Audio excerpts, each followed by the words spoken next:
Hello, everybody, and welcome back to the Sander Lanch podcast. Today, we are going to be talking about chapters 18 and 19 of The Way of Kings by Brandon Sanderson, wherein a lot of Dalinar in these chapters. You got Dalinar talking to the king, and then and Dalinar having a vision, one of these visions we've heard so much about.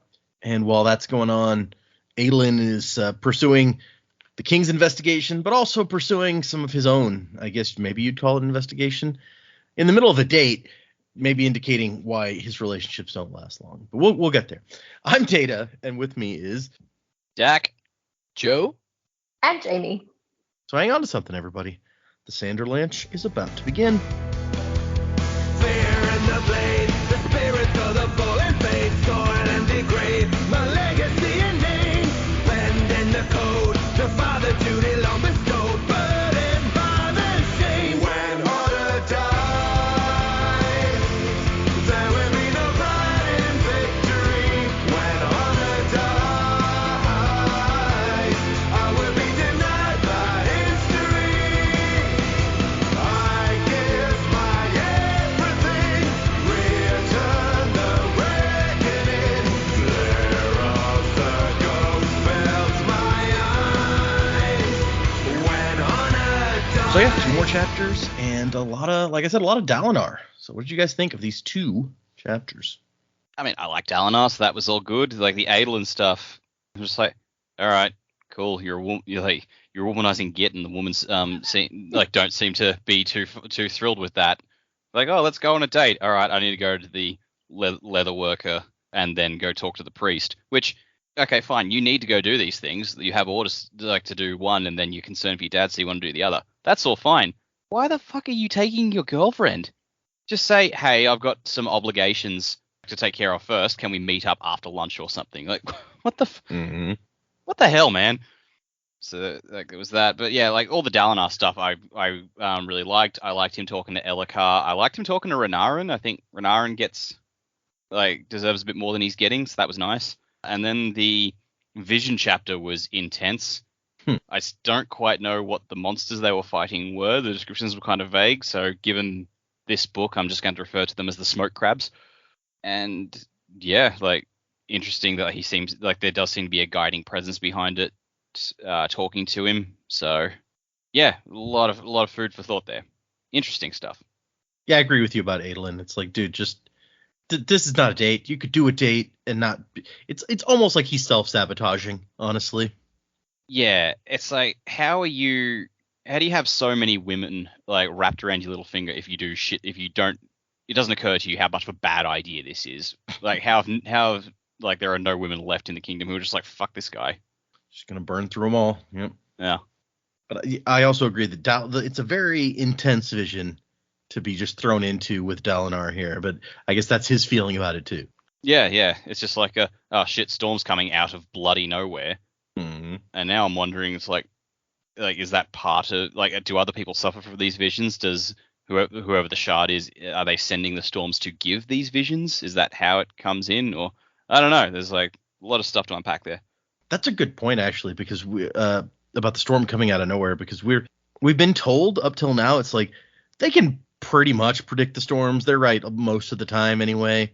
But just imagine that you have this society that's like every once in a while the storm blows through and you have to hide or die most of the time. And sometimes they just show up.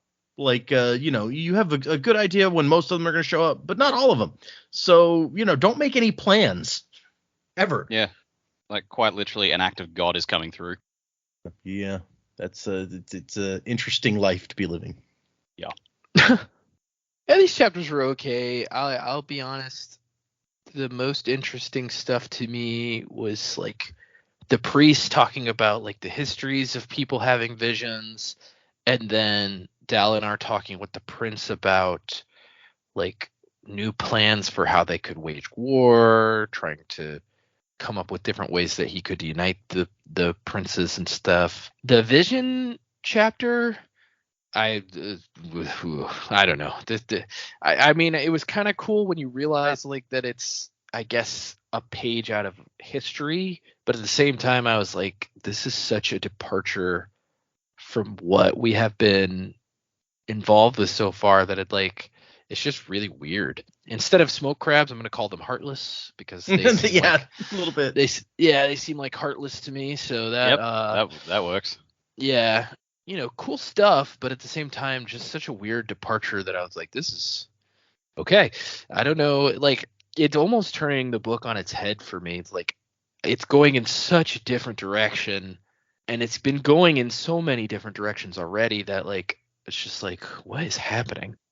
And then the most interesting part to me of this section is the epigraphs, for sure, because I feel like we get some confirmation about who's writing them, but only confirmation that we could know having read other things. So a little excited about that. I mean, one of the names that gets dropped is only relevant because we've read other things. It's true. Yeah, exactly. So definitely interested to find out if I don't know, like the first section of the book, the epigraphs were completely different. They weren't like somebody writing something, and they were not, as far as we know, directly affecting the plot. I'm going to guess, based on the age of this book, that the epigraphs that we're currently reading are not going to directly affect the plot. But at the same time, it's very interesting. Yeah, I tend to agree that these epigraphs, like up till now, we've been reading this letter, and you're like, or what appears to be a letter, I guess I should say. And you're like, yeah, this is weird. I think we had some guesses about who might be writing it. But these two are for me where it takes like a jump. You're like, oh, wait, this is some relevant stuff. Okay. Maybe not immediately relevant to what we're talking about in the rest of the book, but yeah, but still very awesome. Yeah. We became like the Leonardo DiCaprio pointing at the TV meme. Yeah, that's true. I'm going to have to find that for Instagram this week. It's nice to be the ones that are sitting there going, oh, I know this one, for a while. It's, you never get to be those people. It's fun. Yeah, we got the cheat sheet. It does make you think how much is lost on you in the other books, though. It's like it doesn't appear, well, we're really early through, oh my God, what is this series that we're reading now? Stormlight. We're very early in Stormlight, so you don't know how much of it kind of gives away or anything, but if you had read Stormlight first, I wonder what impact would be lost on you. But yeah, that's a good question. I think I feel like not as much as you probably be afraid of. There's a couple things at least, but I think up to this point, the way that we've set it up, you wouldn't have missed too terribly much. Fair enough. Yeah, I like these chapters. They were good. Most of my sentiments echo Dak and Joe in most things. I did find the vision very interesting because it's the first one we've actually seen, and we've heard about them all, but it was really interesting to have a look at what he's actually going through in these visions, and the whole, he's not just talking to someone, he's fighting, and he's in somebody else's place in history and at a particular time. And I liked how there were little sort of bits about, where he was and, where people came from and how that ties into the modern day stuff. So I'm actually hoping we get more of that. I hope that we don't lose Dalinar too soon, because I'm definitely interested about it. I'm also really interested as to, like, if this was happening to Gavilar before the end as well. So Gavilar. Yeah, you got it. I got to write them down, I swear. I'm like, I know who they are, and then I say it, I'm like, it sounds wrong. So, no, I like the vision. It sounds terrifying. Also, like the interaction with the king. I thought that was some interesting perspective, like the two of them kind of going back and forward and, having to keep a lid on his anger and not just bite his head off for certain things. But I'm interested to see where that's gonna take us. And our Romeo, as I was reading it, was like, why? How does he manage to keep getting dates out of people? Because surely word spreads. But I have a feeling this is probably not a normal date for him. He doesn't sound like his head was really in the game there. But I hope he's not like that all the time. But it's one of two ways. He could be like that all the time, which is why none of his courting escapades go that long. But I can't imagine that anyone would be wanting to date him. So yeah, we'll see what the future brings for him. We've said before that he may be like close. We don't know about the inheritance line for sure, but he may be near the front of the line to inherit the throne. So that might be reason enough. That's true. That's true. I feel like you'd be willing to put up with it, maybe. If that was your end goal, you'd be like, oh, a potential future king has taken me on an errand, and this is, if I just bide my time, if that's what I wanted, then that we have a lot of that in your future, realistically. True, yeah. Honestly, spying on what he's saying to the Ardents might be exactly the kind of thing you would want to do if you're kind of, out to get ahead or whatever. Yeah, exactly. There's definitely times where that position would be quite useful. Where it doesn't sound like she was particularly into it, though. No, yeah. And the last one, too, he upset her by having lunch with, this girl. So yeah, it doesn't sound like they're out for that. So, yeah, I don't know how he's getting the dates. Maybe he's just ridiculously handsome. Or maybe he's just normally better. He's just a little preoccupied. At which point you go, no, not today. I'm busy. Uh-huh. That's okay, but maybe tomorrow. Yeah. Oh, Adolin. We'll find you a girl, maybe. That's actually the point of this book. You guys didn't know, but it's all about finding the right girl for Adolin. That's what you signed up for. There is none. Yeah. Yeah.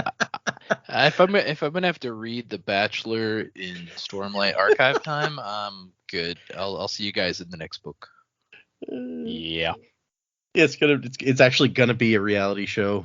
They're just lining up girls and he's handing out roses. Yeah. It'll be great. Yeah. Brandon got really derivative all of a sudden. I don't know what happened. Yeah, he got really into The Bachelor. I don't know. I don't know. You're writing that book, and he's like, yeah. As soon as I see who gets the last rose. Yeah, exactly. So Jamie did bring up one thing that I was curious. I wanted to ask you guys about. So we've heard since we first met Dalinar, 6 chapters ago now, about these visions that he was having, and that they're having this effect on him, and his son thinks that they're not real. We've had all that before. Now we are seeing one of these visions. What did you think before this? And has seeing one of them changed what you thought about the visions? I think before I was just kind of thinking voices in the head, like yes, a vision, but maybe something a little more, I don't know, like talking to someone, I guess kind of along the lines of, yeah, pretty much just voices in your head. Someone's talking to you, or you're having a conversation with someone, and maybe like images are being kind of popped up of things. I don't know what things exactly, but I definitely didn't think about basically slotting into someone's life. Yeah, it's definitely a different level. Did you have an opinion on whether they were real or imaginary, and has that changed? I did not think they were imaginary, just because they were leaning so heavily on everyone thinks he's nuts, and he's losing it. And I think I was always thinking they were real. I think this is kind of confirmed. Well, I think it's kind of confirmed for me. It still could be not real in his head, but it definitely seems pretty real for what he's going through. Like, he's not physically leaving. It is a vision, but is he being, like, he's slotting into someone's space, but is he actually being slotted into something that happened in the past and then sort of being able to act as that person to learn something? Or is it something that is created for him to go back to learn something? I don't know. Yeah, that is a good question. Is this the real life? Is this just fantasy? Am I in a landslide? Possibly. No escape from reality. Damn it, man. Open your eyes. I mean, I'm kind of poor. I shouldn't have started this. Okay. Yeah, it's your fault. Yeah, it totally is. I definitely didn't think they were fake, or not meaningful. But I think he even remarks that this particular vision is different from the ones he's had before, and so it's it's definitely an interesting. Obviously, in this vision, also he had somebody take he had whoever's giving him these visions take a more active role. Again, to draw it back to Final Fantasy, it really reminds me of Final Fantasy VIII, where they've got his stepsister's taking them into this, who's actually, I guess they're not related by blood. His stepsister's taking him into this weird past zone where they're inhabiting people and then acting out what those people are doing, except that they didn't have control in that situation of the past because they weren't actually able to change the past. But yeah, it reminds me of Final Fantasy VIII. So Is that a good thing? it's a thing. Okay. You know, I don't know if he derived it from Final Fantasy VIII. Final Fantasy VIII definitely pre-released before this book came out, so you know he could have gotten the idea from there, but I don't know. I will say that in this version of it, it's very clearly like an outside force from the beginning, and it's only happening during a certain period of time during these high storms. So to me, that means that the high storms have to mean something. Like other, some obviously this world's full of magic, and we've remarked several times how the world even appears to be alive in all its forms. So it would make logical sense in that way that the high storms were alive in some way, but they're obviously carrying with them some kind of power to manifest this entity that is able to then affect people directly. But the interesting thing to me is, even if maybe Dalinar is having the same, maybe Gavilar before he died had similar visions, and we just don't know that. If that's the case, like what is causing this entity to choose these specific individuals? Is it because they sat down and read The Way of Kings? Like, is that the linchpin to being able to be open to this entity in some way? And if so, why?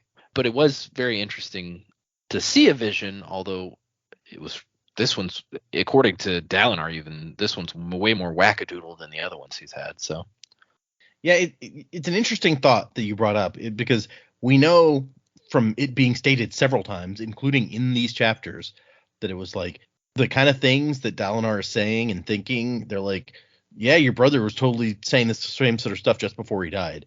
So maybe there is more than just the book that's in common here. Yeah, not only that, but like, that's why I also think there may be some foreshadowing of death here for Dalinar. It's like, yeah, your brother was saying and doing these things, and then he was assassinated. And so, that could be some foreshadowing. Interesting. Right. Yeah, no, I had a similar thought. It's like he openly states this is not usual for the vision, so I didn't know how to take that side of things. The sort of impression I got from it, because it seems as though the Shard was talking to him directly at the end there through Taffa. So, all right, so the storms are bringing these visions. The storms are an extension of the Shard. So that made me think, all right, the storms are basically to this planet what the mists were for preservation back on Scadrial. It's like that is the Shard's form, I guess. I think the Shard's obviously a bit more put together than preservation was, because it's not spread so thin. But yeah, like the Shard clearly wants to put something together. What? Actually, no, I'll save that for predicaments. Oh, fair enough. Moving on. Before we go into the next thing, I just got an alert when I was checking our email to see if we had new emails, and I got a social alert because someone left a comment on one of our YouTube videos. And brilliant. This person commented a few days ago on our first episode saying, "Hey, looking forward to this. Just binged another Cosmere podcast. Caught up in like 3 weeks on 2 times speed. So I'm going to go through this one. Are you on Spotify?" And 2 days ago I responded like, "Yeah, we're on Spotify, Apple, Google, wherever you want your podcast." And I just now got the message that they responded, and the response is, "Hopefully Joe gets more likable later on." Ouch. Ouch. I don't. Now I want to respond with that. It was just while Joe was talking, I clicked and got this message. I was like, "Oh, okay, wow." Yeah, I feel like sometimes I can be a little polarizing, but you know what? Fuck them. You know what? It's good TV or podcast, whatever. Yeah. This thing is. Nah, it's good. It's all right. I don't care if people don't like me. To be fair, most of the people on Discord, they like you, so Oh, you well, get that's outliers. nice. It's okay. Okay, let's get into these chapters. We got the chapter 18 is High Prince of War, which is a very dramatic sounding title until you get into it and figure out what it means. And you're like, oh, okay, I get it then. Yeah. He's just the head of the Department of Defense. Right. Yeah, basically, right. See, it's the epigraph on this one. This is I told you guys after the last chapter, I'm like, I think you're gonna find the next epigraph interesting. Because the epigraph in the last chapter was, might I be frank? Before you asked why I was so concerned, it is for the following reason. And we don't get the reason. Here's the reason. Addy was once a kind and generous man, and you saw what became of him. Race, on the other hand, was among the most loathsome, crafty, and dangerous individuals I had ever met. Right. Nice. So we got mention of Addy, a.k.a. Adium's name. Like the... Big Boy Ruin. Big Boy Ruin. Yeah. And then we got Race, who we have not met, but who's apparently very loathsome. So the person writing these epigraphs is clearly aware of the shard bearers, and I think once we get in the next epigraph, we'll know. We can talk more directly about who this person is, because I think it's pretty clear from the next epigraph who it is. Not even just aware of the shards. This is a person who seems to have known the people holding the shards before they got them. Unless, I guess, Addy was nice, said sometime after picking up Ruin. And that's what it's referencing. I don't know if the shards really work like that. Well, how do you mean? Like, well, is it? I mean, I guess we have no evidence really to base it off. But my thought was they pick up the shard, and then it's like pretty much instantly like that aspect of the shard becomes their whole deal. I could be wrong, I guess, because thinking about it, we've never actually seen it happen. But we've seen it happen one time with Harmony. But he picked up two. So. Yeah. That's yeah. what I was gonna mention. I think that's like we talked about that at the end of the Lost Metal, is that like he there's something wrong with him, and it's like this one aspect is trying to conquer. Like they're like basically the two aspects can't sit in harmony. So like there's issues with it. So I think it does, but it happened over time, right? So I guess like technically you could say that maybe the shard's power doesn't overwhelm the individual personality immediately. But that's also a different case because he's picked up two, not just one. Mm-hmm. So right, like they've been going to war the whole time. Yeah, gradually one of them might be eroding the other, but on the whole, like when he picked up became Harmony, he was Harmony from the word jump. I think possibly. I don't know. I could be wrong. Yeah, we know from talking to him in Era 2 that Harmony is not exactly the same as Sazed, although they do seem similar in a lot of ways. Harmony is almost like compulsively inactive, which Sazed, while not the most active guy, was like kind of outcast from the other terrorists because he was more willing to step in and like try to get stuff done, right? So it does seem maybe like it's changed him some. How much of that happened right away? Like you say, we can't really be sure because we didn't talk to him all that much right at the end of the first era. Yeah, well, I mean, right when he became Harmony, based on what we know that he gave to the planet, he was extremely interfering. Like, extremely. True. He did a ton of stuff specifically for the world right when he became Harmony. So, like, I think you could guess that at that moment when he did all of those things almost immediately after he picked it up, it wasn't from a true Harmony standpoint because he directly affected things heavily. The old spook of Mistborn. Yeah, exactly.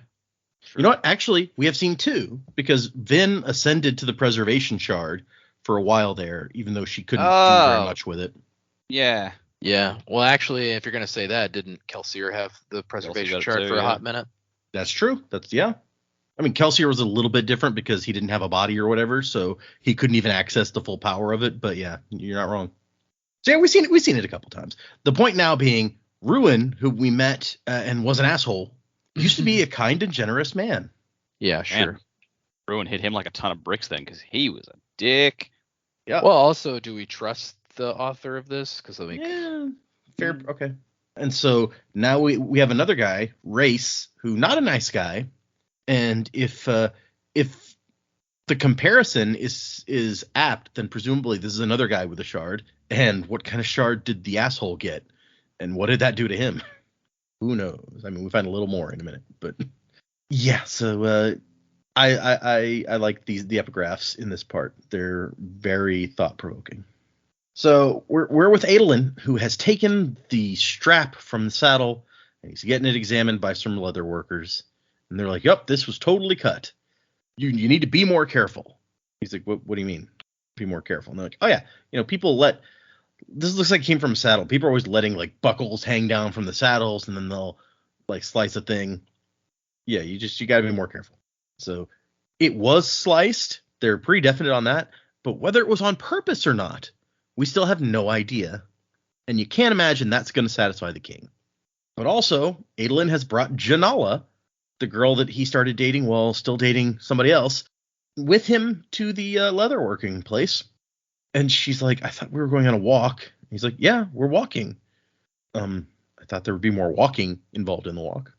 And he's like, oh yeah, there's going to be lots of walking real soon. Prancing, sauntering. And the leatherworker's like, promenading? Isn't that a type of drink? No, fairly sir, it's another word for walking. He's like, oh yeah, lots of that too. I love a good promenading. It's not how parts of speech work. It bugs me. Okay. That sounds like somebody who doesn't understand what that word is at all. And this particular leatherworker has golden hair. He's a yellow-eyed Iriali. And he's like, no, not yet, not like blonde hair. Golden hair. So this guy looks different, I guess. Yeah, Super Saiyan, got it.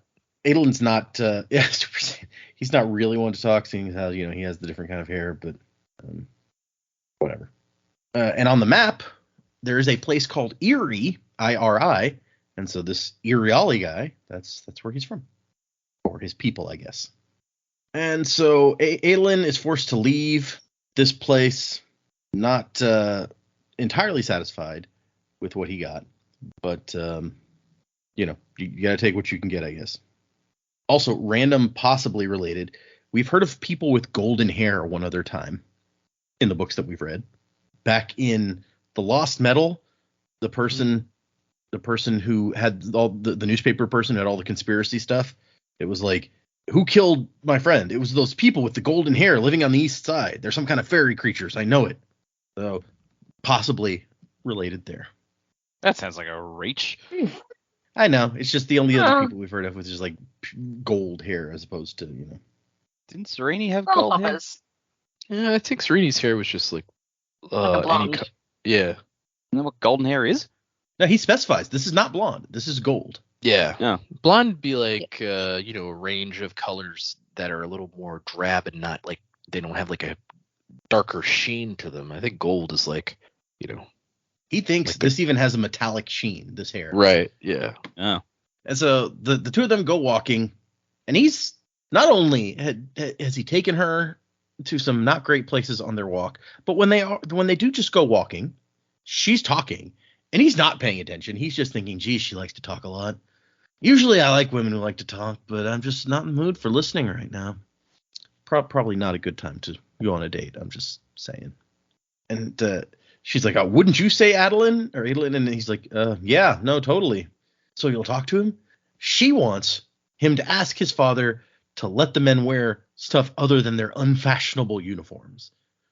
They're dreadfully unfashionable uniforms. Because how they look is way more important. Yeah. And we get a detailed look at Adolin's outfit. Long coat of solid blue, no embroidery, stiff trousers, in a time when vests, silk accents, and scarves were the fashion. So, yeah, it's just, geez, how dare he? And Adolin's like, yeah, dude, I know, but I'm not going to be able to talk him out of it. I've been trying for 6 years. And 6 years out here have not made him any better, but he's gotten worse about making everyone follow the codes. And then the horns go off to announce that a chrysalis has been spotted. But what does not happen is the third horn that would say that Dalinar is sending his armies to go for it. And Adolin is bitterly disappointed about that. And then he's just like, come on, there's something else I want to check out. And we get Dalinar standing up here looking out at the shattered plains. He's in Elokar's elevated palace. So you got all 10 war camps down in these like crater-like depressions, and then the palace up above everything. I love this moment. It's like, Ledgerman, read me the books. Yeah, he has a lady here just to read him stuff. Because if you can't read, how are you going to read? That seems like the most inane thing ever that I just said. But and there's a thought that it's like, yeah, people are telling me I should marry again so that I have a woman to be a scribe. But they think that I'm rejecting their suggestions because I love my first wife so much. But what they don't know is that she's gone from my mind, a blank patch of fog in his memory. Yeah, so like what? What is he That was- talking about? Devastating. Does he have like a dementia or something? I almost thought it was like Eternal Sunshine for the Spotless Mind, where he like went to a place and they like wiped his memory of her. It's just real casually thrown in there. And I kind of agree with Dak on my first read. It's just like, this doesn't help his case for not being mentally unsound. But yeah. All that remained was the hole, and filling it to gain a scribe seemed callous. So yeah, everything about his wife, it says, was taken from him. Yeah, who and how? This is an excellent question. Baffling. Yeah.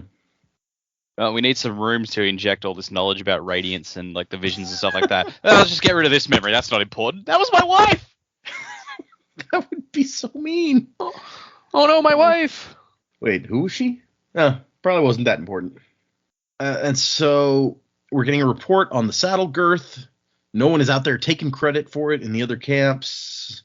Aelin's talking to the leather workers now, but we really don't know. We're getting some very dry stuff, but like some of the high princes aren't paying ahead for their what they owe the king. All right. Oh, we talked about this was the best part of the chapter. Why pay high wartime rates for soul casting? Why not move farmers out here and start growing their own food? And she's like, well, I mean, why don't we do that? Isn't that a good idea to have more food? And Dalinar's like, no, the soul casters are like the main hold that the king has over the high princes. We cannot let them get around that. And he makes an interesting note that I'm pretty sure is historically accurate, that the most fragile time in a kingdom's existence is during the lifetime of its founder's heir. Checks out. That's like some Alexander the Great stuff, where it's like he conquered and holds it together through force of personality, but once he's gone, it falls apart. Yeah, I went to A Song of Ice and Fire and like the backstory of the Targaryen dynasty, and like, yeah, once the first Aegon the Conqueror died, and like his successors came in, it's like that kingdom nearly fell apart. So checks out. I will believe you. I'm not that up on Song of Ice and Fire. He's thinking about the dreams. The Everstorm comes, the true desolation, the night of sorrows. Well, that's cheery. And so he's like, write up this thing in the king's name, and then have the scribes explain it to Elokar. Hopefully he'll agree with it. And I do like does an interesting thing where she's like, I'm surprised that you suggested I look into these particular histories. I didn't know that was interesting to you. And he's like, look, there's stuff that I'm not interested in, that I'm not talented at. That doesn't change the fact that the kingdom needs those things. So I find people who can do those things, which that's a very good, reasonable way to look at it. He's going to send another battalion of his out to maintain law and order in the unclaimed hills, which is the area around them. If you look at the map, the Shattered Plains are like at the south end of the unclaimed hills. They should just claim them and change the name. You know, having a big section of land that's like, yeah, that's unclaimed. Nobody likes it. Seems weird to me. I mean, I guess it's better than like, the Devil Hills or something. Yeah, I'm just saying, I feel like some asshole would be like, oh, that there's like land up for the taking. Okay, I claim it. Mine now.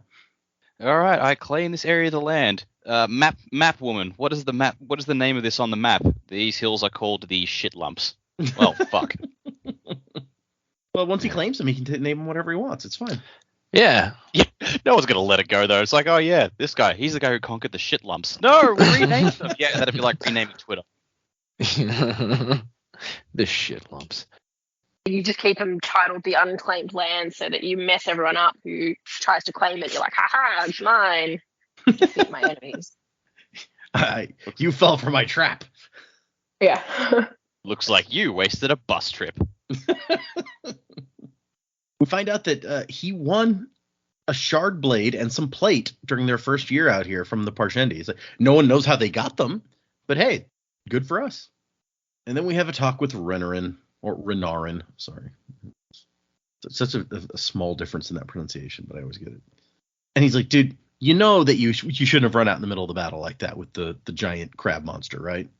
He's like, what would you have had me do? You were in danger. He's like, yeah, look, I'm not faulting your bravery. I'm faulting your wisdom, because that was some dumb shit, okay? And, Renarin's just like, I'm just so useless. Maybe it would have been better if the monster had gotten me. And we find out, so what you do as part of your religion, this religion that they're in, you pick a profession and an attribute. a calling, and a glory. You work hard at your profession. You spend your life trying to live up to this ideal. And if you do a good job, then you get in, the Almighty likes you, and you get to go to wherever after you die. I was going to say to heaven, but I think we've established that in this religion, the heralds are actually fighting to take back heaven, and you're supposed to be going to help them. So Dalinar's like, you know what? Let's try training you again. Maybe we'll get you into some shard plate, get you a shard blade. And Renarn's like, but you said yourself that like the plates and blades have to go to the most skilled warriors. And he's like, well, yeah, none of the other high princes give up their stuff to the king. Who would fault me if I for once made a gift to my son? And Renarn's like, holy shit, are you serious? And he makes an oath. If I capture another plate and blade, they will go to you. To be honest, I do it simply for the joy of seeing Sadeas's face when you become a full shard bearer. Because once again, Sadeas just has armor. He doesn't get a blade, and just to piss him off. Yep. I don't object to it. That'd be great. Unless, who was it? Was it Joe theorizing that maybe Renarin was like secret bad guy? Maybe you don't want to put him in a shard plate and give him a shard blade. Yeah, maybe I was being overzealous on that, but he still could be. And I do like that Dalinar thinks at the end of the scene, like, I know what it's like to be a second son overshadowed by an older brother you love and envy at the same time. I still feel that way. Yeah, got to take care of your second son. And then we go back to Adolin, who has gone to see the Ardents at the temple or whatever this place is. Did they say it's a temple? I forget. Yeah, it's the War Camp's temple. Okay. And he meets up with a guy called Kadash. Oh, and I meant to mention, we start finding, now that we know that everyone has a calling and a glory, we start finding out some more stuff about people's callings. We already knew that Shallan's calling was like natural history or something. And Dalinar's calling is leadership, and his glory is determination. And in this next section, we find out that Adolin's calling is dueling. He wants to be a professional duelist. Which, yeah, is he gonna seems kind of?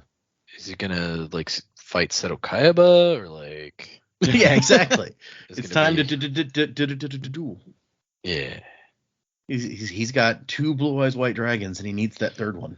Yeah, he's like Mokuba. Oh, God. But yeah, he goes. He's gone to see Kadash, who has a twisting scar that runs around the top of his head.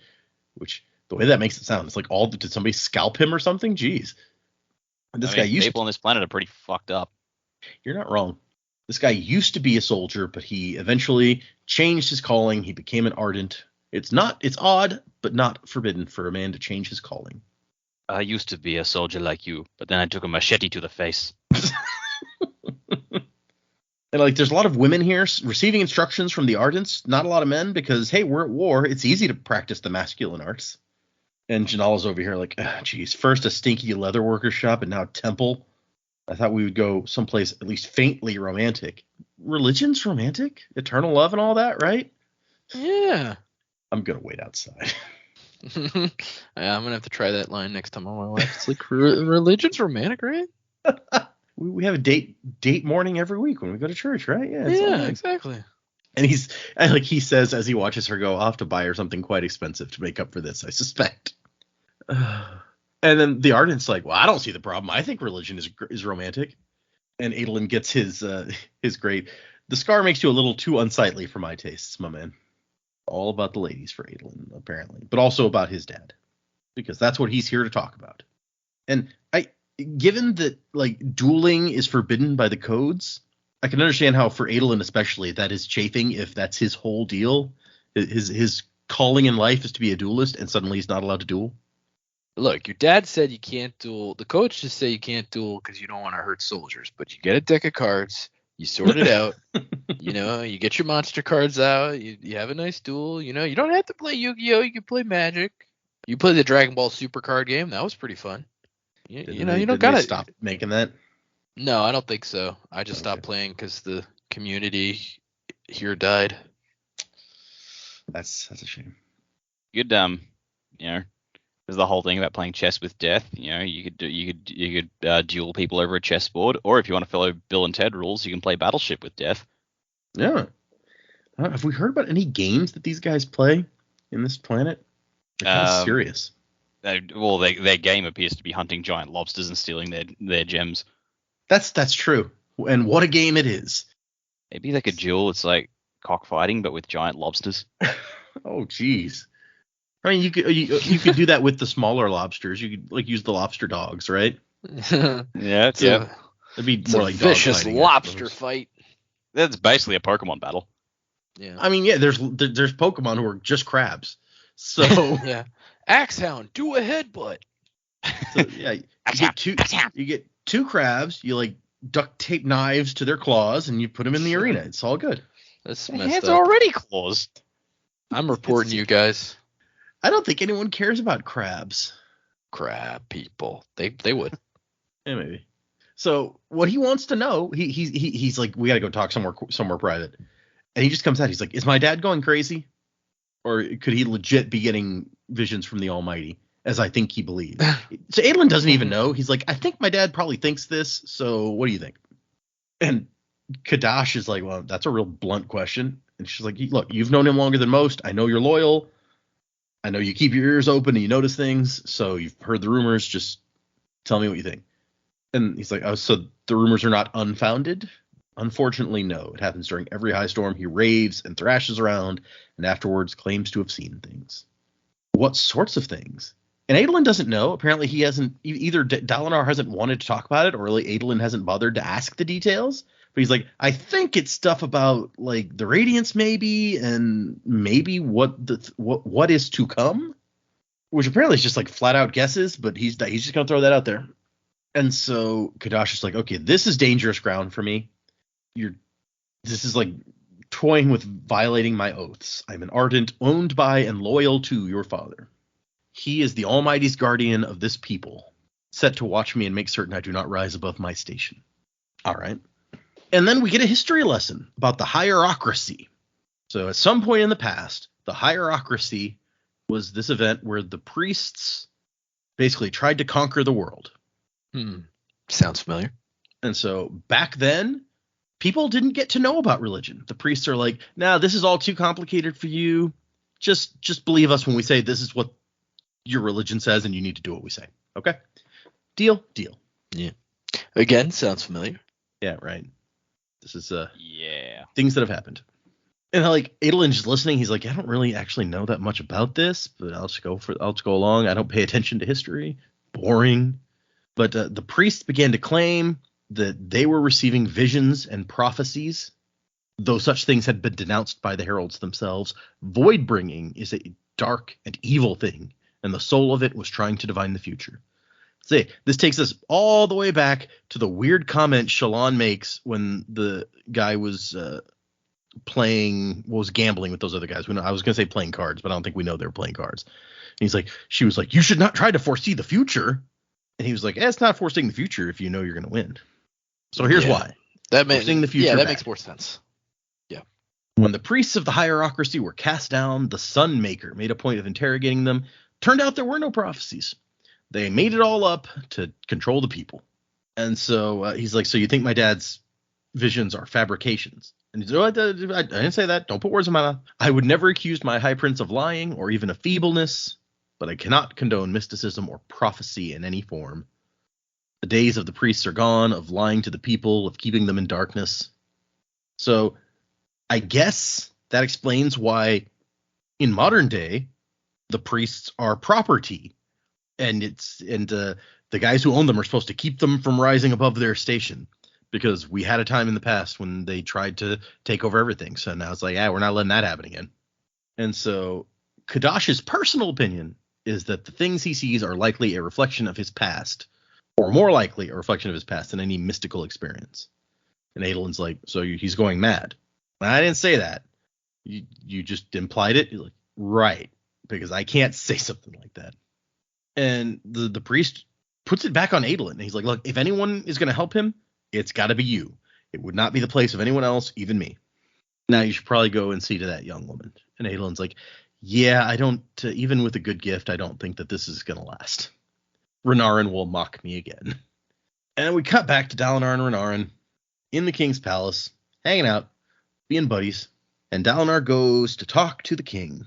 And we saw him the first time we met him, actually, in that first chapter. He was trying to find a way to tell the king that he thought they needed to stop what they were doing, that this was not accomplishing anything. He was actually hurting the cause of keeping the kingdom together.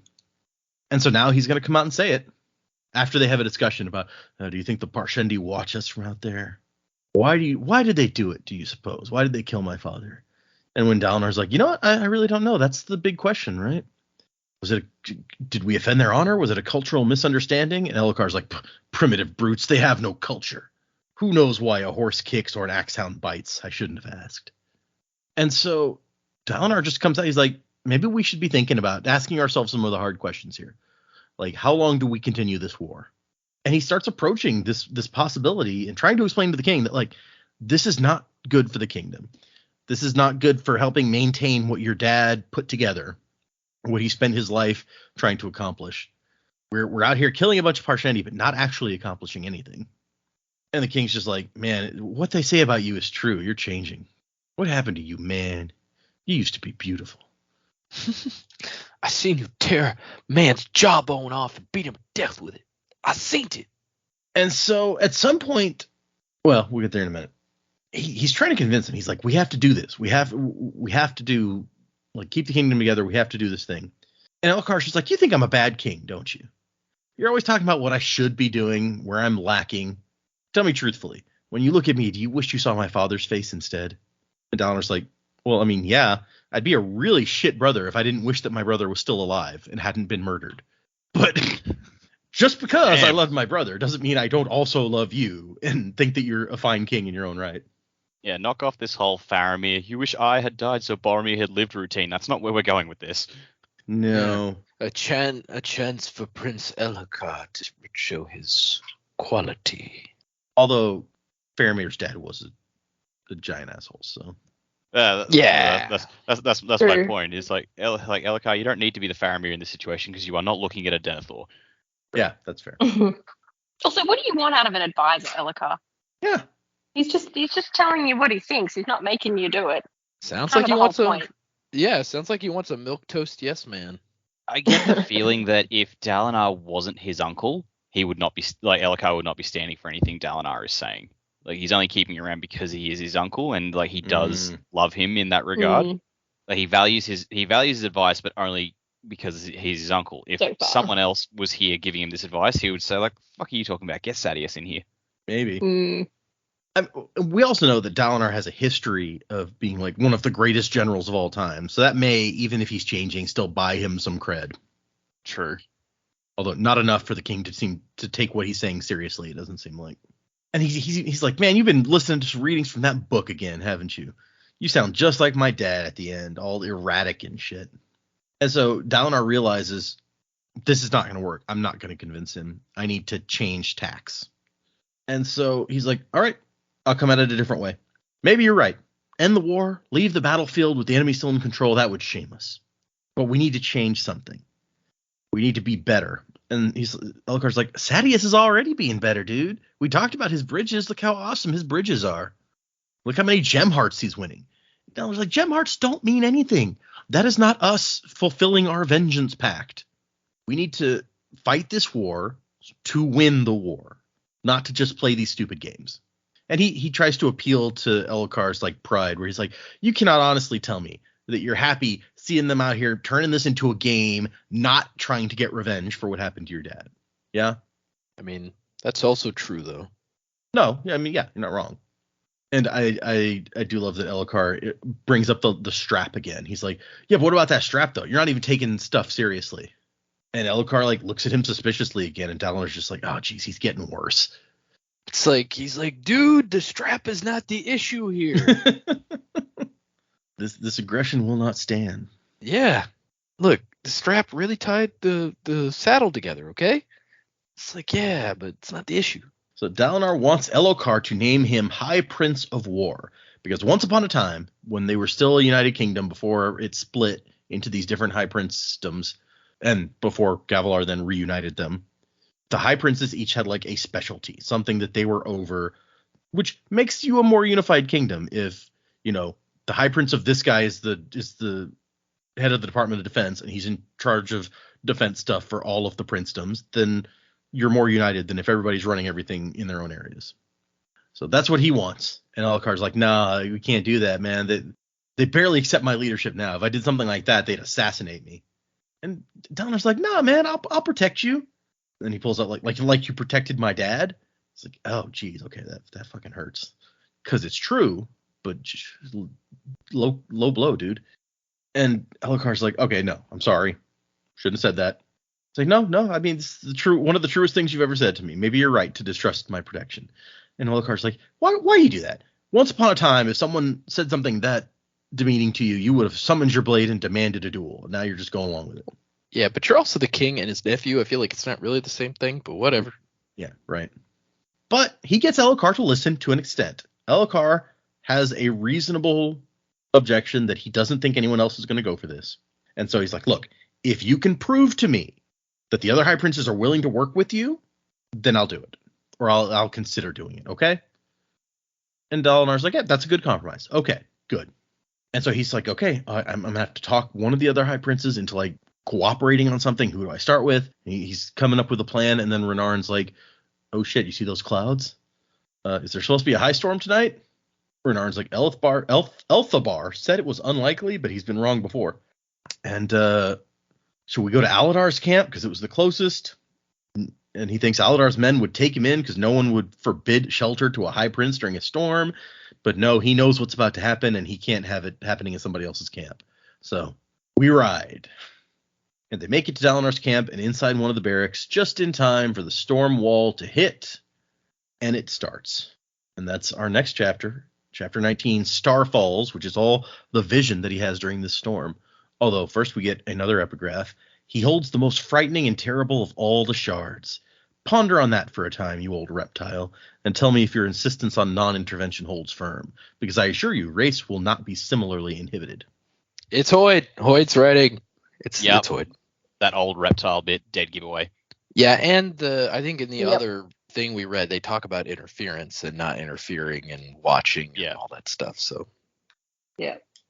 You guys may remember what they're talking about. We did a live, not just a reading, but an acting out of a performance of The Traveler, a piece of a short that Brandon wrote and posted, where Hoyd has a discussion with someone he calls an old reptile. Yep, I was the old reptile. Dak was Hoyd. Yep.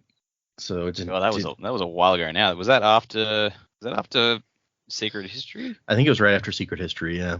Yeah. So So maybe Joe's right. Maybe Hoyd is writing this letter to his friend the reptile. The reptile. The reptile. Mortal Kombat. That's a fatality. Or babality. Remember those? I mean, if it's reptile, shouldn't it be animality? Yeah. Maybe. So when we get to the end of this section, we'll go back over the whole letter. When we get to the end of part 2, we'll go back over the whole letter and see if anything pops for you guys. But is that the end of it? No. But I'm just saying, like, we're getting these pieces and we're like, ooh, hey, this is interesting. Maybe when we look at the whole thing, it'll at the end of part 2, it'll. Okay, so not today, but just no, in general. Not today. Yeah, I mean, we still got part 2 goes up to chapter 28, and we're on 19. Oh, okay. There's we several got pieces good of this ways. left. Yeah. But okay, we're gonna pause for a second. He holds the most frightening and terrible of all the shards. Anyone want to throw out guesses about what would be the most frightening and terrible? Oh God, love. So, I was going to save it for predicaments, but if we're asking the question, I'll throw it out now. I think that it is the evil shard on this planet. I've mentioned before, I think there's like a shard locked behind the gates of hell or whatever the hell it is that they were trying to keep contained. And there have been a few times mentioned that desolation has come up with a capital D, and I thought it could be that, but something tugged at my memory this week. So I actually went back to the Lost Metal, and I found the bit where Moonlight and Marasite first meet, and Moonlight's explaining the shards and everything. And she mentions a shard who apparently at one point got uppity and tried to kill the rest, and she called him Odium. So, given that context that Moonlight mentioned there, I'm going to say, all right, maybe it's that dude or lady or other. Yeah, I remember when we talked about that one because we looked it up and it's like odium means like hatred or something. So hatefulness, I think it was. Yeah. So Yeah, like something odious. That makes sense. Yeah, that's they in Christmas Carol. They call Scrooge odious many times. mhm. I only know that because of the Muppets version. Sure. So that was like, oh, that's a good word. I should remember that one. And Yeah, then I don't know what jogged my memory, but I was like, ooh, I like that. Maybe it's him. Yeah. Is Patrick Stewart Scrooge in the Muppets one? No, Michael Caine. Michael Caine. Oh yeah, that's right. I like that as a candidate for most frightening and terrible of all shards. I mean, that would be a pretty hardcore. Although I feel like Desolation is just a really metal shard name. Yeah. And it's less to do with the fact that like he's the most hateful of the shards.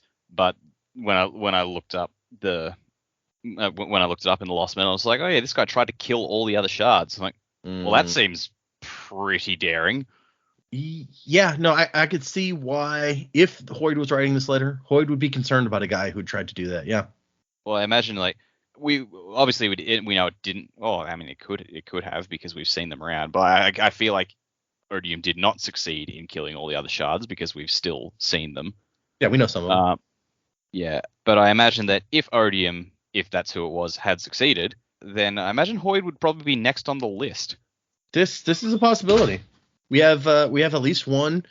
Maybe call it 1.5 because I don't want to let go of Desolation. I think that's a cool name. We got a couple possibilities for. Anyone else have ideas, thoughts on what the most frightening and terrible of all shards could be? Nah, I just figured we hadn't probably been introduced to them yet. But I like Odium. You got to figure we haven't been introduced to most of them at this point. I don't know. How many do we know?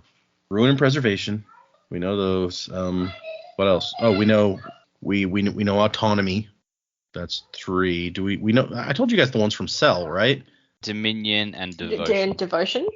Yeah, Dominion and Devotion. So there's 5. And I told you guys the one from Warbreaker Planet because we didn't really see them. That was Endowment. Is that all? Is that all that we know? That's right, Endowment. I don't know. Was there one from White Sand? White Sand was Autonomy. Yeah, that's also Autonomy. Yeah. Yeah. There was a couple more mentioned. I feel like Cultivation was one of the ones. Secret History. Secret History. Yep. And then, like you say, Odium is mentioned in Lost Metal, so that's 8.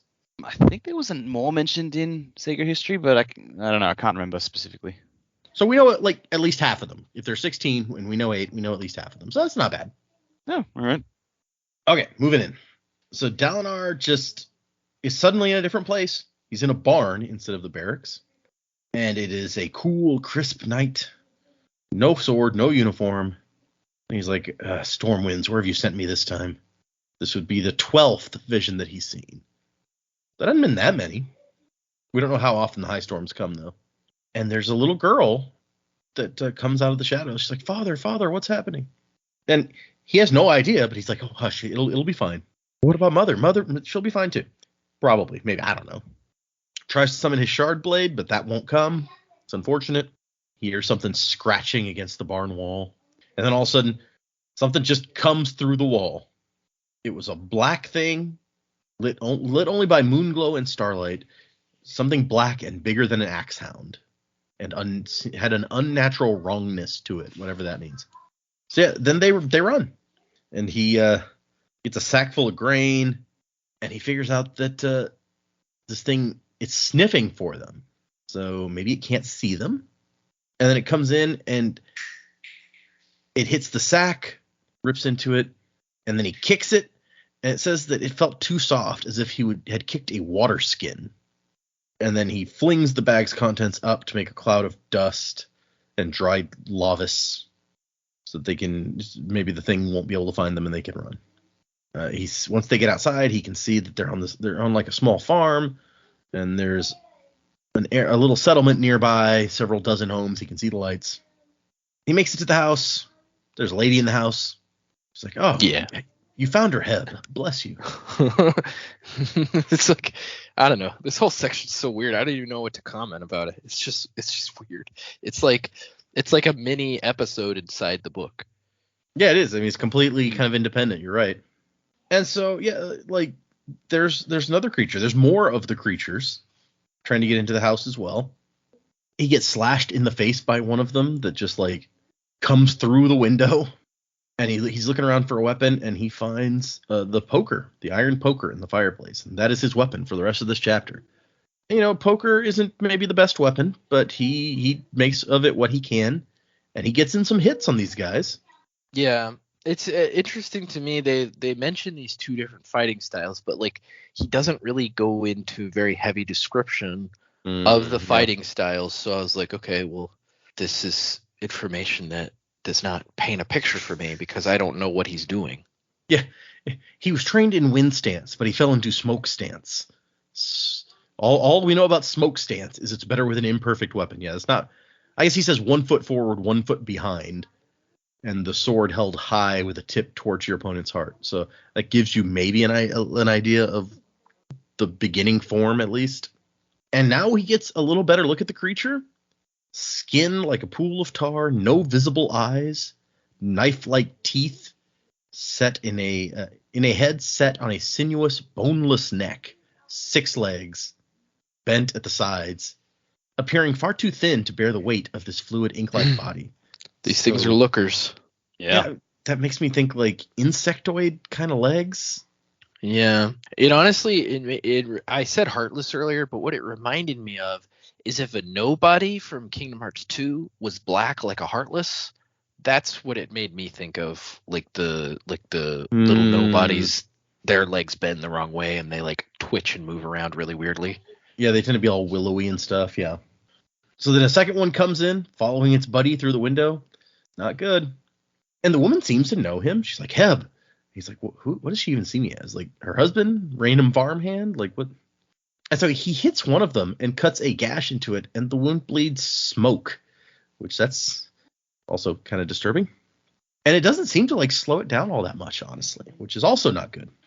We also find that the smoke stance has a sword and knife form when he picks up he kicks off one of the table legs and uses it in his other hand. And then there's screams outside in the distance, and he's like, oh, there's not just 2 of these things. Okay, yeah, they're out there killing everybody. This is great. Okay. And so he takes a hit in order to get one of them, and he kind of like takes it, rams the poker through the thing's chest. It says the skin resists at first, but then it breaks, and the poker moves through easily, and it just deflates like a leaking wineskin, which I guess that's good. That it wasn't worse than that, but it's a disturbing image, honestly. And then he's trying to like bash the other one with the table leg, less effective. And he's taking some injuries. He's kind of slowing down. He says, "Always keep the stance." Right, get back into my stance. And then he like pins the second one to the floor with the poker, basically. And smoke hisses out the holes, and it deflates also. But yes, it's just all really great. It's real nice. And so he's like, okay, we got to go. We got to get someplace safe. Is there a cellar nearby? And she's like, a what? What the hell are you talking about? Cave in the rock, man-made or natural. Just okay. No, there's no caves. How would men make a hole in the rock? Like, oh, great. Okay. This is what I'm dealing with. All right, then. We're going to go to the river, wash away the trail of our scent, because they apparently hunt by scent. At least that's his theory at the moment. Get the girl, woman. And she's like, Seely, our daughter, and says, what do you call me, woman? What's gotten into you? Also, like at a time like this, like really, like yeah, just I mean, come on. I am offended by not using our names. How dare you? It's a very stressful situation. Shit happens. Let's not worry about that right now. We can talk about it later when we're not dead. Yeah, when we are hopefully not dead. And so yeah, he takes them out there and then sees more of these guys, a good dozen of them, as they're trying to escape. And he tells them to run. But it turns out they're in front of them also. So they are surrounded. Not good. And he tries his best, but they start to get overrun by these things. And then all of a sudden, some folks just drop out of the air. Like glowy people. It says that he thought it was a star at first. It was like a star rock, he says. And even the beasts freeze. They're like, wait, what's this? And so it is a dude. The first person down is a dude in glowing blue shard plate with trails of stormlight rising from his body. And he comes out with his shard blade and starts slicing these guys up, which is way more effective than fireplace poker, chopping these up. And then there's another one there, a woman also in shard plate, and she has some sort of device, a topaz entwined with a heliodor set in a metal framework, and she uses it to heal them. And heals them real fast, too. So this is very nice. They need to find one of these things to use. And Dalinar's just like, a woman shard bearer? This is, I just fought a bunch of weird, gooey smoke dogs, spiders, and this is the weirdest thing I've seen today. Jeez. And he's just like, okay, I guess I'll go help them fight. And Taffa, his wife in this instance, is like, what are you doing? Are you nuts? But he goes and he helps these shard bearers fight off the beasts, whatever the heck they are. And the dude at the end, is the glowy shard bearer, is just like, well, I guess I've never had the pleasure of fighting alongside a comrade with such unconventional means. Never been in a bar brawl with a dude wielding a chair leg before? You're right. Just all the time, actually, you know. The guy's, his armor has stopped glowing, but there is a symbol emblazoned across the breastplate. He recognizes it. The stylized double eye, 8 spheres connected to at the center, the symbol of the lost radiance, back when they had been the Knights Radiant. And the guy's like, who trained you with the sword? And Taffa is like, yeah, no, this is my husband. He's never seen a sword before, you know. And the guy's like, no. What I saw, that takes years of training. I've rarely seen anyone fight as well as you did. Should you wish to put that mysterious training of yours to use, come to Urathiru. I cannot promise you a position in one of the orders. That decision is not mine. But if your skill with the sword is similar to your skill with hearth-tending implements, I am confident you will find a place with us. A desolation, capital D desolation again, a desolation is coming. And so we get some information here, although most of it is not super useful. He's like, what year is it? And she's like, the 8th epoch, 337. And he's like, what the hell does that mean? I do not know the system for keeping time. All right. And we are in Natanatan, which he thinks, the Shattered Plains are in the land that had once been Natanatan. And if you look at the map, there's a city off on the east coast of the continent that is called New Natanatan. So it's not terribly far from the Shattered Plains as these things go. Is that where the Parshendi live? No, not in that specific. The Parshendi are somewhere in the middle of the Shattered Plains. That city is definitely far enough from the Shattered Plains that it is not. I wasn't sure if like that was just the Parshendi hometown or something, or they all just hide in the Shattered Plains, the Unclaimed Hills, do they? Oh, well, that's a good point. All we know is that right now they're all in the Shattered Plains. Okay. So how did the Shattered Plains get shattered? This is an excellent question. Maybe it was the desolation. Who knows? Could be. And so he's like, so you fight for Natan's king. And she's like, no, the Knights Radiant fight for no king. And for all of them. Urathiru is where our orders are centered, but we live across all of Alethela.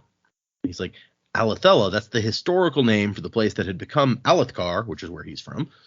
And so she explains that the people of Alethela they dedicate themselves to fighting so that they can protect everyone else, and other areas don't need to worry about fighting, which is an interesting approach.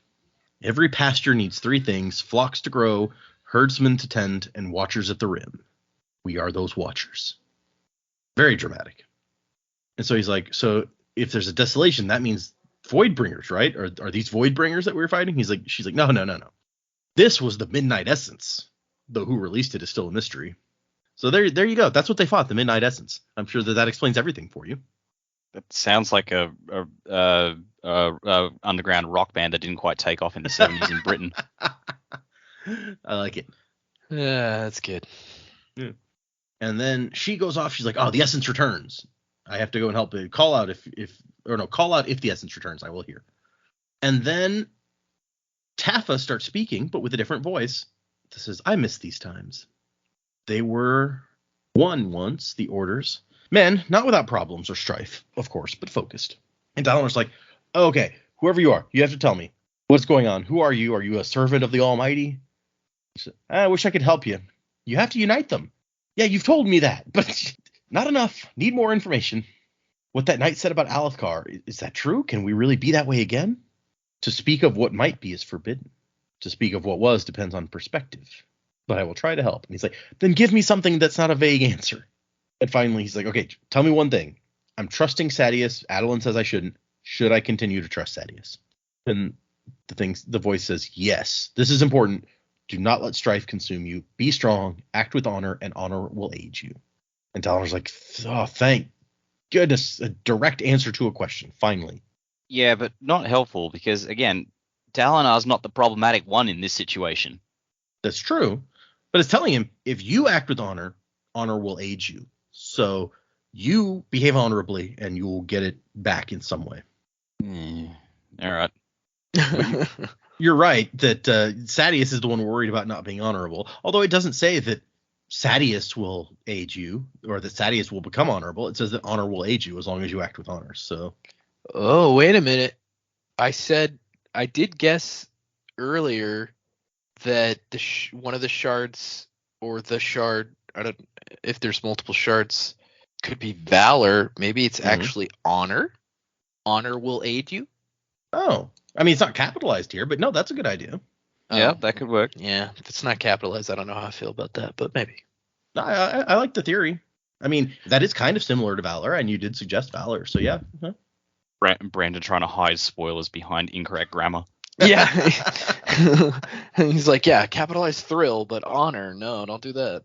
Yeah. Oh man, what if the shard is thrill? It's just like a 90s thrill-seeking skateboarding, like Triple X with Vin Diesel type of shard. Where will we find this shard thrill? He's up there. What? There's a volcano. He's got a toboggan going over it. He's base jumping. You know how it is. It's thrill. He's thriller. He's riding a giant lobster. He's surfing a giant lobster in a tsunami while throwing up the horns. I mean, it doesn't have to be a tsunami. They have a giant storm that throws boulders and stuff. He could totally be surfing that. Yeah. Oh yeah. Surf the lightning. But what if thrill like is the drink. lightning? Ooh. Yeah. Dalinar gets Ride sent the back. lightning. Ride the walrus. And so they're holding him, and he's like, you can let me go now. My mind is clear. So he's just in front of a bunch of his soldiers, had one of these episodes. That's not going to help his rep, I don't think. Even if they were his own soldiers and are less likely to talk about it than Aladar's soldiers. But Aladar. he has an answer to the big question that he was looking at. And so he's like, okay, I know what to do now. Putting aside the fact that who knows how trustworthy these visions actually are, the Ardent seems to think that if they were somehow real, they might not be good real. He's like, trying to look at what is yet to be. That's evil. And we've definitely had one shard pulling the old, oh yes, I'm totally trying to help you. Wink. Just get me out of this well, and we'll all be good. Wink. Yep. Wink. Yeah. But yeah, he's like, the only thing to do is keep going, find a way to get the High Princess to work together, and that is the end of our chapters. So, predicaments. We've gotten some interesting stuff this chapter, or these chapters. What do you guys think? Anything new on what you think is going to happen from here on out? Well, my big one was this, like the evil shard on this planet. This guy Race would be either Desolation or Odium. We've already covered that. So Okay, yeah. Yeah, so the other thing I did have was I don't believe that treating Sadeas with honor will work. I think where I think this is all going. I think that Dalinar, I think, will engage in a fight. He will get Shardplate and Shardblade for Renarin, and Sadeas will take this sudden change in Dalinar's demeanor, actually doing something for the good of his sons rather than for the good of the kingdom. Sadeas will see that as Dalinar, going back on their agreement to protect Elhokar. Sadeas will see it as some kind of betrayal, and he will wind up killing Dalinar. How he does that, I don't know. It won't be tied back to him. So Adolin will blame Sadeas, and Sadeas is going, oh man, you blame me for everything. Fuck off. And so Elhokar will well, he's right, you do. So no, I'm not going to entertain this. And then I think something that just popped into my head as we've been discussing, and Joe gave me the idea. Gavilar had these visions, and then after he died, Dalinar got it. So that makes me think, so what happens when Dalinar dies? Does Adolin start getting the visions, and he realizes, holy shit, Dad was right? And then all the pressure is on Adolin to actually sort everything out because Dalinar's not around to do it anymore. That would be a hell of a thing. If after all the naysaying and going to the priest to be like, I think my dad might be crazy, he starts getting the visions. Like, what do you say now? Okay, yeah. Well, you got no time to go on any more dates there, buddy. You got to unite the kingdom. Good luck. See ya. No, okay, yeah. We've all been a little bit hard on Adolin up to this point. I feel like seeing him get a little bit of what might be coming to him in the form of having to recognize that his dad was right all along might be good for him. Yeah, I don't dislike Adolin. I think he's fine. He's a flawed character. You get those. Right. He did ride into battle against a giant lobster. That was pretty cool, and he was quite helpful in that battle. So that was also like he gets points for that. I think it's just he's just a bit of an idiot when it comes to the ladies, and I'm just like, how are women still interested in you? So it might just be because he's like somewhere in line for the throne. So Yeah. No, yeah. Yeah, predictions. I think Dalinar is gonna die. I don't know that he can continue to be the head of the family. I think maybe Adolin and Renarin are gonna have to be thrust into being the heads of their family. I agree with Dak. I think Renarin's gonna get his shard plate and blade. I don't know what Sidaeus' reaction is going to be to that. A while back, Dak had theorized that maybe like Sidaeus, even though it seems kind of obvious that Sidaeus may be a bad guy, and I was like, you know what? I think I'm gonna jump on that bandwagon with Dak. I think Sidaeus actually may be undermining Dalinar while posing as a friend. Be it a friend at a arm's distance, but still posing as a friend. So potentially, if Renarin gets shard plate and blade, Sidaeus may be angry enough to if he's got some kind of plans in the works, he may kind of increase the timetable or decrease the timetable on those plans and put them into action more swiftly. And yeah, I think that may lead to Dalinar dying. So then we'd have Adolin and Renarin being brothers, doing their thing. And then other than that, I don't know. I just theorized that maybe one of the shards or the shard on the planet is Honor, and so that's the case. Maybe Honor will aid them in some way. I'd be interested to know if the vision, the premonition that he's seeing, is it a shard bearer, or is it somebody, or is it some entity that is a portion of the shard bearer and the memory is not intact? I don't know. It's a very strange thing. So that's pretty much all I got. Sorry if that was a little rambly. Yeah. I like the idea that it's he's going to get in trouble and then literal divine intervention. The shard comes down and is okay, you've been good. I'll help you out. Well, I didn't mean I didn't mean that interfering or interfering so obviously.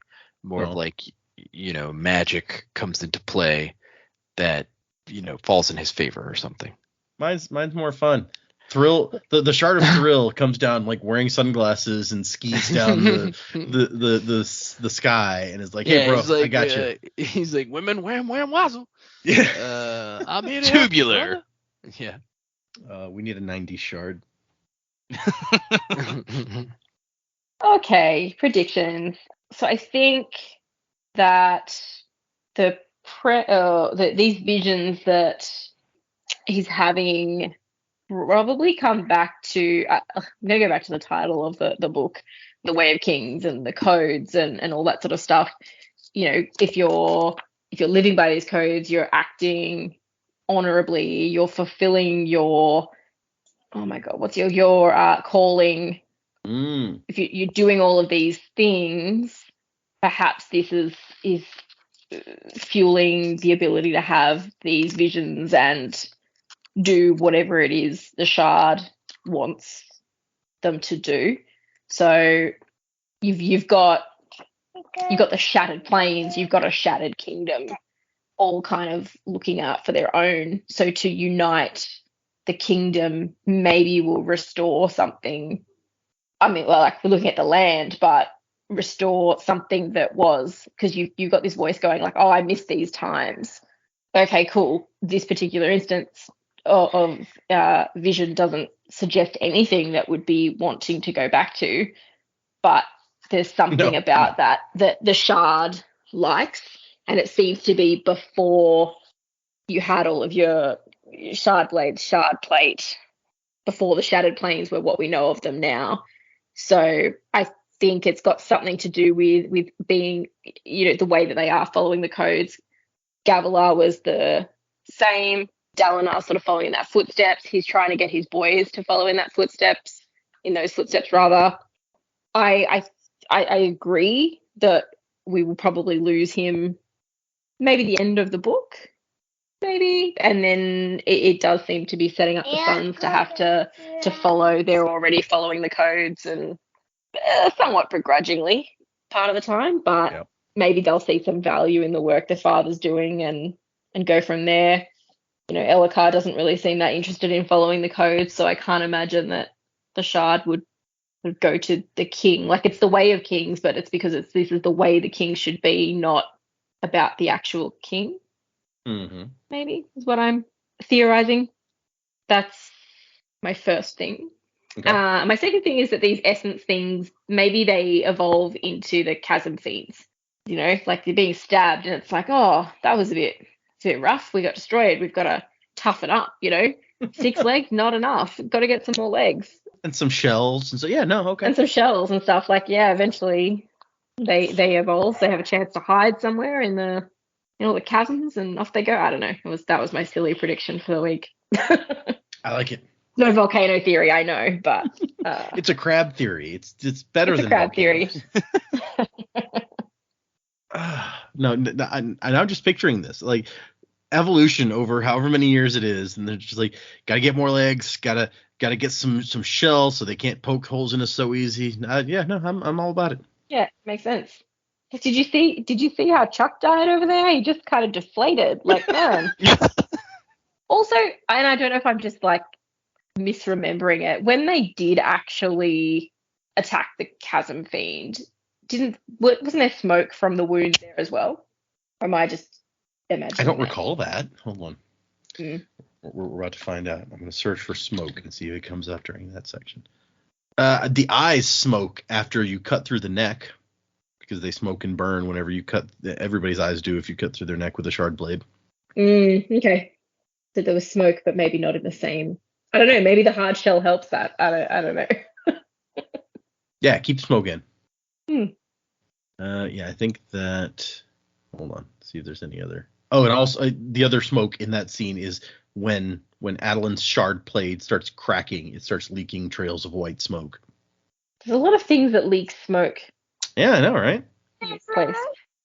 So yeah, okay. No, these are that's some interesting possibility first, and then fun possibility second. So yeah, okay, I'm on board. Let us then move into. We have one email this week, and then we have a couple of new patrons, and we have a couple of old patrons that I'll get into that here in a minute. Or we have one new patron. First, we'll do the email, and then we'll get into the other. This one is from Finn. It's titled Stormlight Shock and Awe. Hey, Sanderlanche crew. Been listening to the podcast on and on since the first Mistborn book. Still maybe my favorite, though mostly due to nostalgia.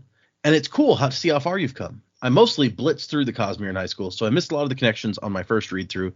It's been really cool to see y'all actually catching the connections I mostly just read about on the Coppermind. There's plenty more to come in Stormlight.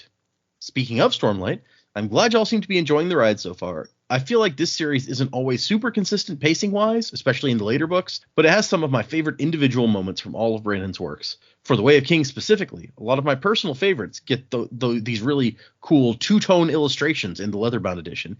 Maybe Data will even show them to y'all if you ask him nicely. Wasing to the time of next. Finn.